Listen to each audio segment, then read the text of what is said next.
ప్రశాంత్ వర్మ డైరెక్షన్లో వచ్చిన హనుమాన్ క్రియేట్ చేస్తున్న రికార్డులు అన్నీ ఇన్ని కాదు. ఈ మూవీ టీం పడిన అవమానాలు అన్నీ ఇన్ని కావు.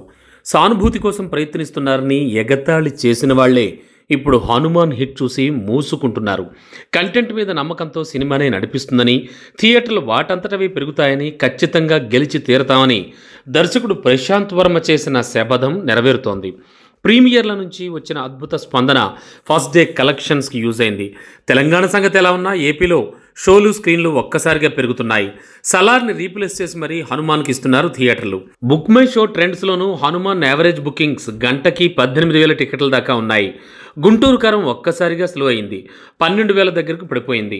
హనుమాన్ పవర్ ముందు గుంటూరు కారం ఘాటు తగ్గింది అనడంలో ఎలాంటి అనుమానం లేదు. మౌత్ టాక్ క్రియేట్ చేస్తున్న సెన్సేషన్ అంతా ఇంత కాదు. నైజాంలో ఇంకా ఎక్కువ స్క్రీన్లు దొరికి ఉంటే హనుమాన్ రచ్చ ఇంకో స్థాయిలో ఉండేదని బయ్యర్ల కామెంట్. ఇక అటు ఉత్తరాది రాష్ట్రాల్లోనూ మెల్లగా మొదలైన ఊపు క్రమంగా పెరుగుతోంది. హిందీ స్ట్రెయిట్ రిలీజ్ అయిన మెర్రీ క్రిస్మస్ కంటే హనుమాన్ చూసేందుకే ఆడియన్స్ ఇష్టపడుతున్నారు. సంక్రాంతి రేసులో ఇంకా 2 సినిమాలున్నాయి. దీంతో వాటి స్టేటస్ తేలాకే హనుమాన్ దూకుడు ఏ స్థాయిలో పెరుగుతుందనేది డిసైడ్ అవుతుంది. తేజ సర్జా లాంటి అప్కమింగ్ హీరోకి ఇది అనూహ్యమైన ఓపెనింగే. మహేష్ సునామీ ముందు నిలవగలడా అనే అనుమానాలు పటాపంచలు చేస్తూ హనుమంతుడి అండతో తట్టుకోవడం ఇప్పటికిప్పుడు స్టార్డమ్ తీసుకురాదు, కానీ పెద్ద బ్యానర్లు బడా ప్రొడ్యూసర్లు దగ్గరికి వచ్చేలా చేస్తుంది. ప్రశాంత్ వర్మ సంగతి చెప్పక్కర్లేదు.